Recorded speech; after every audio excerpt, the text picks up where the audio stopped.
Hi everybody, my name is Kuba. I'm the number 7th player in America for the Dragon Ball FighterZ Season 2 World Tour, and I'm here to answer Thunder Gaming's 20 questions.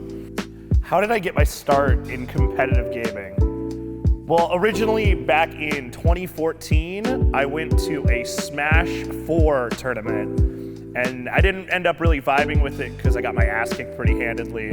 And then I waited a couple more years until in 2018 when Dragon Ball FighterZ came out, and I actually went back to that same tournament because they were hosting Dragon Ball FighterZ, and I just kept going there every week after week after week until they kept assimilating me to the point where now I'm the TO, the commentator, and a regular top 3 competitor there.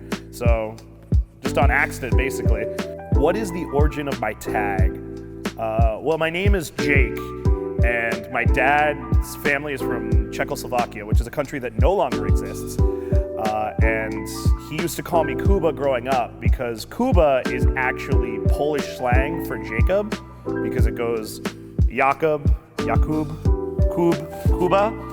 So he called me Kuba all growing up, and he made my first email kubaboy@outlook.net or something like that. And I just kind of started running with it, making all of my internet passwords, or all of my internet accounts that, and Kuba is where we are today. My background before competitive gaming.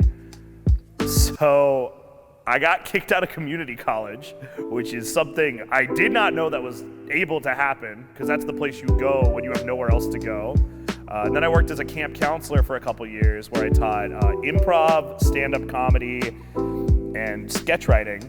And then after that, I went back to community college, a different one, because the first one wouldn't let me in. And I became a 2-time national speech and debate champion, and then taught speech and debate for 5 years along with that. And then all of those tools just kind of led into esports commentary, and that's how gaming started. How do you make your team in fighters? Copy Go Ichi or Sonic Fox. That's the easiest way.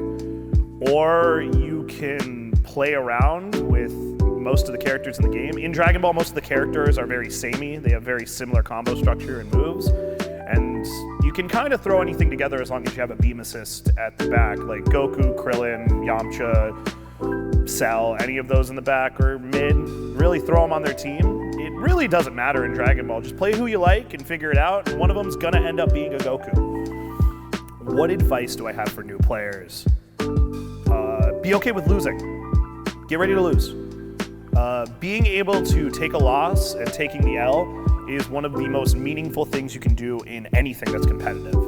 Being able to understand why you lost, how you lost, and how to prevent yourself from losing next time without getting super angry about it, that's the number one thing I can tell people about anything competitive. Lose and be okay with it. Who are my favorite content creators? For fighting game stuff, it would probably be Lord Knight and Wrath. Wrath FGC is his YouTube channel. He makes great videos about Dragon Ball FighterZ and stuff like that. Streaming wise, it would probably be dkillsage. He's the number 3 Dragon Ball player in the world, and he's a really good friend of mine. He makes great streaming content and makes some great YouTube content as well. Outside of fighting games, my favorite content creators are probably Super Eyepatch Wolf. He's a video essayist on video games, anime, and pro wrestling. And then probably my favorite outside of just internet content creation would be Scott Aukerman. He runs a lot of podcasts for Earwolf, and he made the show Comedy Bang Bang. What are my 3 favorite games? My 3 favorite games, number 3 is probably Super Mario Galaxy. I love that game, and I played it until my disc stopped working when I was young. My number 2 is probably The Binding of Isaac, which is a roguelike where you are a small naked baby in a basement and then you cry on things to make them die. And then my favorite game of all time is the 2007 Nintendo DS game, The World Ends With You, directed by Tetsuya Nomura, about a kid waking up in the middle of Shibuya Crossing and having to fight his way through a bunch of noise. Highly recommend checking out. They just made a final mix release on the Switch, so go play it. There's no excuse not to. Best DBZ waifu. I hate this question. Android 18. Android 18. She's a badass. She can kick Vegeta's ass. And she ends up with the coolest guy in all of Dragon Ball, which is Krillin. And Krillin's a great cop, so like, she lucked out. Yeah, 18. How would I describe my play style? So me and Apology Man have talked about this a lot, and I've said this to a lot of different people. I describe myself as the mud man, where I'm covered in filth and disgusting, and everybody else is playing nice, clean, pristine Dragon Ball up here, and my whole job is to climb out of the mud and just drag them into my world, where I just mash and grab and just get all over them, and people literally look at me going, "What are you doing?" And then I win. So yeah, that's how I play Dragon Ball. If I was a Dragon Ball character, who would I be? Bacterium. The big, fat, smelly, gross guy that Krillin fights at the first World Tour tournament, like the first Budokai. Yeah, I'd be him. He like scratches balls and like puts it in Krillin's face, and then Krillin only wins because he doesn't have a nose. That, or I'd be Yajirobe, because I definitely come in and steal the win at the last second, like when he cut off Vegeta's tail. Definitely those are my two characters. What is the toughest match I've ever played? Reynold JT, the former KOF Evo champ. He lives down here in SoCal. I fight him very regularly, and Reynold gets in your head and just knows what you're gonna do. The man's psychic, and he's a nut, and he'll just grab you and destroy you and counterplay the hell out of you. And then the most fun I've ever had playing a hard match was against Sonic Fox at Combo Breaker. Anytime I fight an incredibly strong player, it's fun, but that match hit kind of different. But those are my two hardest matches. What are the hardships that I face in gaming? Well, I'm hella poor. I'm very, very poor. Like I said, I was a school teacher before I was a gamer, and I'm also unsponsored. So the biggest hardships are definitely financially being able to travel. It's a lot of money to get onto flights, book hotel rooms or Airbnbs or stuff like that. And the only reason I was able to travel for the Season 2 World Tour is because friends, family, and fans all came together and helped crowdfund in my way, which I am eternally grateful for. But it's still, even with that help, I was working 16, 17 hours a day driving Lyft or delivering Postmates to be able to make my way out there and pay my rent at the same time while competing. So I'd have to say that's the biggest hardship. What are some of my pet peeves as a tournament organizer? People not playing their goddamn matches. When you go to your tournament, play your match.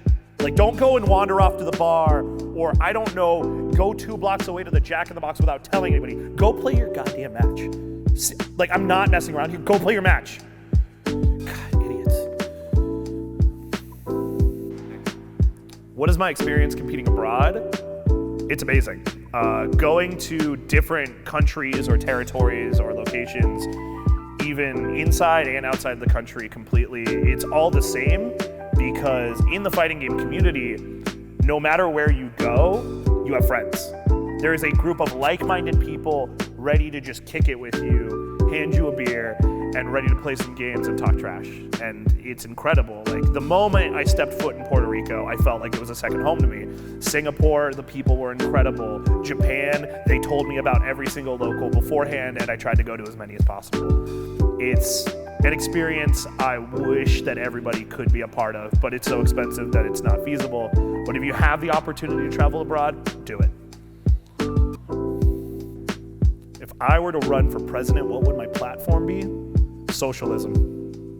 Nothing but socialism. Like, it's at the point where if I start yelling about politics, my friends in my Discord channel will get the bot to slowly start playing the USSR theme. Like, very, very slowly, and then they'll slowly make it get louder as I rant longer and longer. So I guess we're all gonna get that hammer and that sickle if I'm president. What is a common misconception about me in the fighting game community? Probably that I'm a lot more aggressive as a person than I am. When I commentate, I'm very aggressive towards chat. I'll tell them to suck my butt pretty regularly. But I'm a pretty laid-back dude when it comes to most things. Like, I just like to chill out with my friends, talk a little smack, but mainly, if you're living your life and you're not hurting anybody else, you can do whatever the hell you want. I don't really care.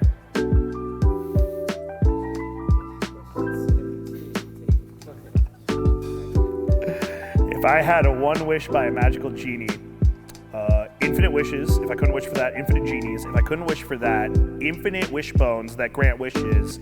If I couldn't wish for that, like a really good milkshake. Yeah, like a really good milkshake.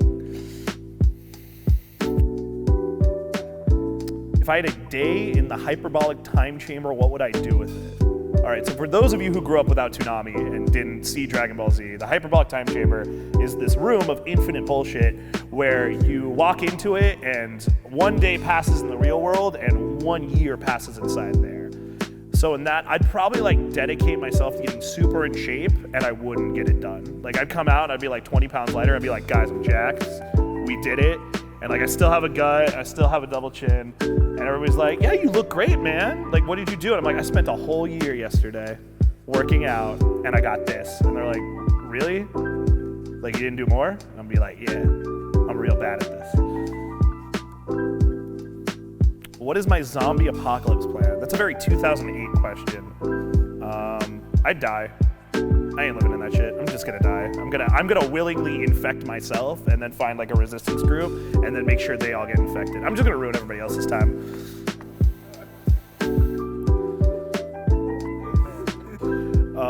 What is one thing I'd like to share with everybody? Go to your locals. Go to your local tournaments. I have people that come up to me at majors all the time, like big major tournaments like CEO, Combo Breaker, Evo, and they say, I love watching you guys at WNF. I hope to be able to go there one day, and I hope to be able to become as good as you guys. And you don't have to go to our tournament specifically to get as good as us. You can just go to your local tournament, and it might not be as big and they might not be as good, but you'll find friends and family and a community that you didn't have before that'll completely change your life. And you'll find yourself hanging out with them every day and having a lot of fun and slowly getting better.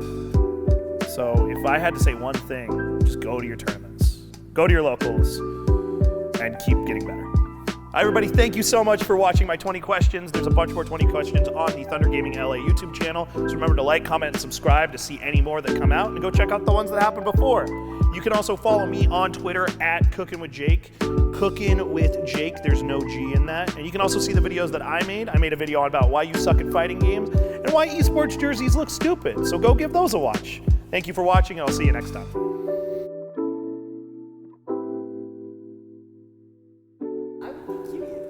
No, this is serious, bro. People sign up for the tournament. One, they show up like an hour late, which is fine if you tell me. But there's people that have the nerve to show up an hour and a half late, and they're like, why did I get disqualified? Why am I in the loser's bracket now? I paid my money like everybody else. Okay, one, I'm either gonna enter 4 games, and I'm never gonna play any of them. I'm gonna go wander around. Or they enter 1 game, and they're like, I got time before my match, when nobody's played their match yet. And they wander 2 blocks away to the Jack in the Box, come back. Or the worst is, this happens with top players sometimes, is that they're like, ooh, I'm in top 3 and we're waiting for stream, which is gonna be in like 5 minutes. I'll go 3 blocks away to the 7-Eleven to buy myself a water and a pack of smokes. And then it delays the whole tournament by another 2 hours, and then I'm sitting there commentating literally Dragon Ball Finals at 4 a.m. I'm sorry.